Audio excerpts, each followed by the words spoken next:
સુરતમાં duplicate cosmetic બોટલનું વેચાણ કરતા રેકેટનો પર્દાફાશ થયો છે। ઉત્તરાયણ પોલીસે સાગરભા ગજેરા નામના આરોપીને ઝડપી પાડ્યો છે। આરોપી અસલી પ્રોડક્ટના નામે નકલી ઉત્પાદનનું વેચાણ કરતો હતો, તો પોલીસે ₹15,56,000થી વધુનો મુદ્દામાલ જપ્ત કર્યો હતો। આરોપી વિરુદ્ધ કડક કાર્યવાહી પણ શરૂ કરવામાં આવી છે।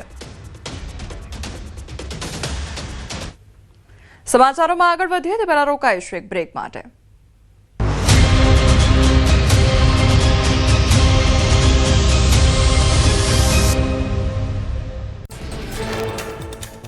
રાજ્યના ખેડૂતો માટે મોટા સમાચાર। આગામી 2 દિવસમાં જાહેર થશે રાહત પેકેજ। અંદાજે 5,000 કરોડનું હોઈ શકે છે રાહત પેકેજ। રાજ્યમાં 9 નવેમ્બરથી શરૂ થશે ટેકાના ભાવે ખરીદી। સરકાર ખેડૂતો પાસેથી મગફળી, સોયાબીન, મગ, અડદની ટેકાના ભાવે ખરીદી કરશે। મુખ્યમંત્રીએ ટ્વીટ કરીને આપી માહિતી। કમોસમી વરસાદથી થયેલા નુકસાનની સહાય માટે પણ સરકાર પ્રતિબદ્ધ। રાજ્યમાં 9 નવેમ્બરથી કેન્દ્રના ધારાધોરણ પ્રમાણે ટેકાના ભાવે ખરીદી કરાશે। ખરીદી ખેડૂત દીઠ 125 મણ મગફળીની કરાશે। ઉપરાંત મગ, અડદ, સોયાબીનની પણ કરાશે ખરીદી। ખેડૂતોને તકલીફ ન પડે તે પ્રમાણે ખરીદી કરાશે।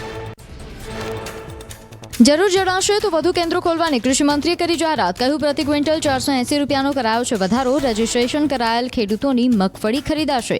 ગુજરાતના ખેડૂતોને નુકસાન ન થાય તે માટે લેવાયો નિર્ણય।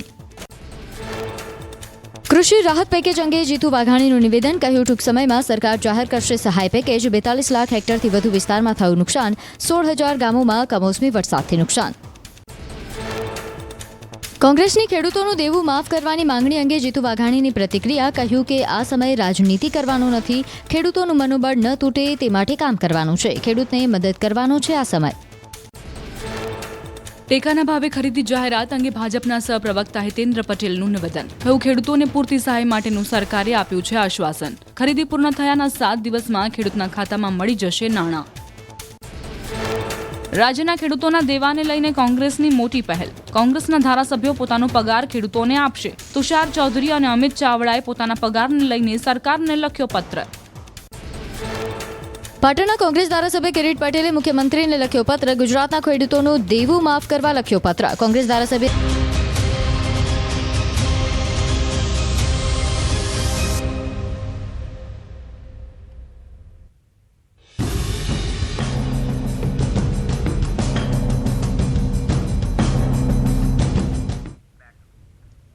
Welcome back. ગુજરાતમાં માફિયાઓની હવે ખેર નહીં। માફિયાઓ સુધરી જજો, નહીં તો ગુજરાત છોડો। ગુજરાતમાં રહેવું હોય તો માફિયાગીરી છોડવી પડશે। કોઈ પણ અસામાજિક તત્વોને છોડવામાં નહીં આવે। માફિયાનો વાર અને પોલીસનો પ્રહાર તેમજ સુરતના કુખ્યાત આરોપીના વાર સામે પોલીસનો પ્રહાર જોવા મળ્યો છે। કુખ્યાત આરોપી સલમાન લસ્સી પર ફાયરિંગ કરવામાં આવ્યું, તો ક્રાઇમ બ્રાન્ચના પીઆઈ પરીક્ષિત સોઢાએ પગમાં ગોળી મારી આરોપીને પકડવા જતા સલમાન લસ્સીએ ચપ્પુ વડે હુમલો કર્યો હતો। પોલીસે સ્વબચાવમાં ફાયરિંગ કર્યું, તો નવસારીના ડાભેલ ખાતે આ બનાવ બન્યો હતો।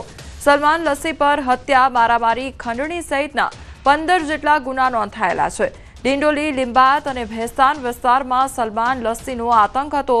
આરોપી સલીમ લસ્સીવાલા છેલ્લા 15 દિવસથી નવસારીના ડાભેલ ખાતે રહેતો હતો। ડાભેલ ખાતે સલીમ લસ્સીવાલાની પત્નીનું ઘર આવેલું છે અને ઘટના બાદ સમગ્ર વિસ્તાર પોલીસ છાવણીમાં ફેરવાયો હતો।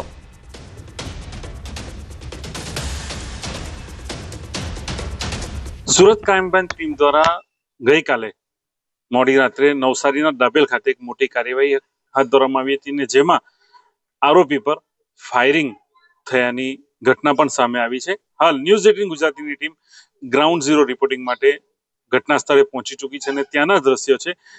ગઈકાલે જે રીતના સલીમ લસ્સીવાલા એટલે કે સુરતના ઉધના, લિંબાયત અને વિવિધ વિસ્તારોમાં 15થી વધુ ગુનાઓ જેમના પર દાખલ થયા છે અને એને લઈને સુરત ક્રાઇમ બ્રાન્ચની ટીમ આરોપીને શોધવા માટે આવી હતી। પોલીસને બાતમી મળી હતી કે આરોપી નવસારી જિલ્લાના ડાભેલ ખાતે આવેલ એમની પત્નીના સાસરે એટલે કે સલીમ લસ્સીવાલાના સાસરે છુપાયો છે। છેલ્લા 15 દિવસથી રહેતો હતો એવી માહિતી મળી હતી અને એના આધારે પોલીસે કાર્યવાહી હાથ ધરી હતી અને સમગ્ર જે વિસ્તાર છે ત્યાં પોલીસે પોતાના પોલીસ કર્મીઓ સાથે ક્રાઇમ બ્રાન્ચની ટીમ આ સમગ્ર વિસ્તારમાં કોર્ડન કરીને આવી હતી ને જ્યારે આરોપીને અહીં છે એવી માહિતી મળતા આરોપીને પકડવા માટે ટીમ આવી ત્યારે આરોપી દ્વારા પોલીસ પર ધારદાર હથિયાર એટલે કે ચપ્પુ વડે હુમલો કરવામાં આવતા પોલીસે પોતાના સ્વ બચાવ માટે એમના પગ પર ગોળી મારીને ફાયરિંગ કર્યું હતું એવી ઘટના સામે આવી હતી.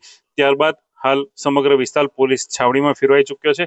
FSL થી લઈને સમગ્ર ટીમ હાલ ઘટના સ્થળે પહોંચી ચૂકી છે. નવસારી LCBની જે ટીમો છે એ પણ છે હાલ ટેકનિકલ સર્વેલન્સ થી માંડીને તમામ જે પોલીસ કર્મીઓ છે, જે વિવિધ અધિકારીઓ છે એ હાલ ઘટના સ્થળે સમગ્ર જે વિસ્તાર છે, જે ઘર છે ત્યાં હાલ તપાસ કરી રહ્યા છે અને સમગ્ર વિસ્તારમાં હાલ પોલીસ છાવણીમાં ફેરવાઈ ગયો છે. ત્યારે હવે આ ઘટના બાદ સમગ્ર જે પોલીસ નવસારી અને સુરતની જે પોલીસની ટીમો છે, વિવિધ ડિપાર્ટમેન્ટની લોકલ ક્રાઇમ બ્રાન્ચ છે, આ તમામ જે ટીમો છે એ હાલ સમગ્ર ઘટનાને લઈને કાર્યવાહી હાથ ધરી છે. પ્રવીણ પટેલ, ન્યૂઝ 18 ગુજરાતી, નવસારી. ગીર સોમનાથથી કોંગ્રેસની ખેડૂત આક્રોશ યાત્રાનો પ્રારંભ થયો અને સોમનાથથી દ્વારકા સુધી ટ્રેક્ટર માર્ચ રૂપે આ યાત્રામાં મોટી સંખ્યામાં ખેડૂતો અને કોંગ્રેસના અગ્રણીઓ જોડાયા છે. રાજ્યના ખેડૂતોની હાલત સુધારવા, ટેકાના ભાવે પાક ખરીદી અને જમીન માપણીના પ્રશ્નો સહિત વિવિધ માંગણીઓને લઈને યાત્રા શરૂ કરવામાં આવી છે. આ યાત્રા 6 થી 13 નવેમ્બર દરમિયાન સૌરાષ્ટ્રના 10 જિલ્લાઓમાં 900 કિલોમીટર સુધી ફરશે. પાક જે છે પાક વીમા યોજના એ ફરીથી ચાલુ કરો, આ માંગ સાથે આજે કિસાની આક્રોશ યાત્રાની શરૂઆત કરવા જઈ. આજે અહીંયાથી આ યાત્રા ચાલુ થાય છે. 10 તારીખથી ઉત્તર ગુજરાતમાં પણ યાત્રા ચાલુ થાય છે. સૌરાષ્ટ્રમાં અમે છીએ તો અમે આગેવાની કરીએ છીએ. ઉત્તર ગુજરાતના ખેડૂતો આગેવાની કરે છે. એવી જ રીતે દક્ષિણ ગુજરાતમાં પણ યાત્રા ચાલુ થશે. ટેકાના ભાવે ખરીદી જાહેરાત અંગે ભાજપના સહપ્રવક્તા હિતેન્દ્ર પટેલનું નિવેદન સામે આવ્યું છે. ખેડૂતોને પૂરતી સહાય માટેનું સરકારે આશ્વાસન આપ્યું છે. ખરીદી પૂર્ણ થયાના 7 દિવસમાં ખેડૂતના ખાતામાં નાણાં મળી જશે તે પ્રકારનું નિવેદન આપવામાં આવ્યું છે.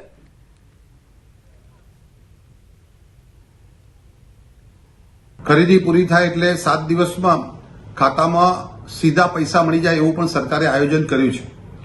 મને મુખ્યમંત્રીશ્રીને અભિનંદન પાઠવું છું કે આ આફતની પરિસ્થિતિમાં સ્વયં એ ગામડે જઈ અને પરિસ્થિતિનો તાગ મેળવ્યો છે.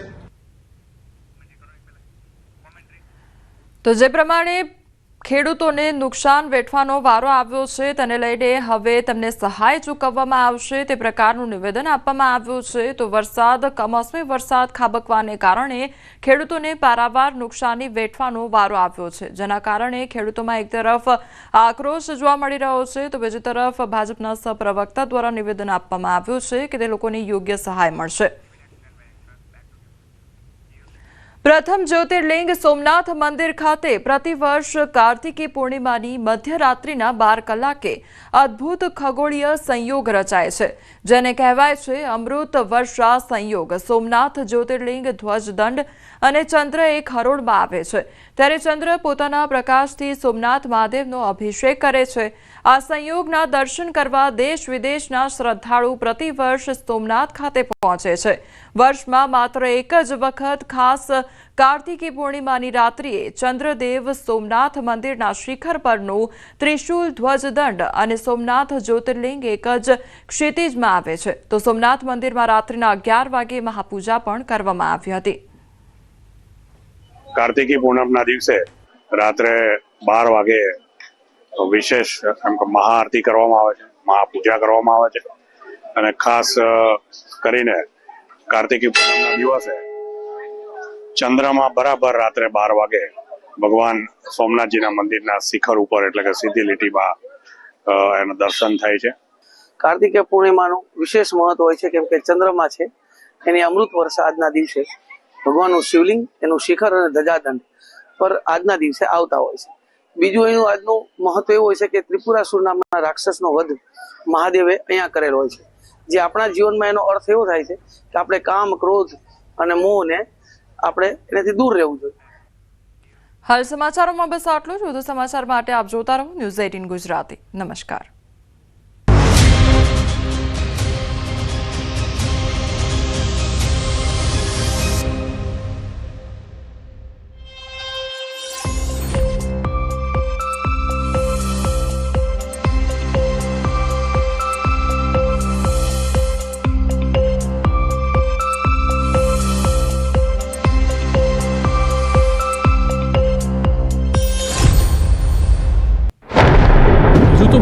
તારાજી સર્જીને ગયું તેનો ઘાવ પણ રૂજાયો નથી. હજુ ખેતરો પાણીથી લથબથ છે, ત્યારે ખેડૂતો ફરી માવઠા માટે તૈયાર થઈ જજો. નવેમ્બરના મધ્યથી વાવાઝોડું અને માવઠું ખેડૂતોને બરબાદ કરવા આવે તેવી આગાહી કરી છે હવામાન નિષ્ણાંત અંબાલાલ પટેલે. 16 થી 18 નવેમ્બરમાં એક ચક્રવાત સર્જાશે.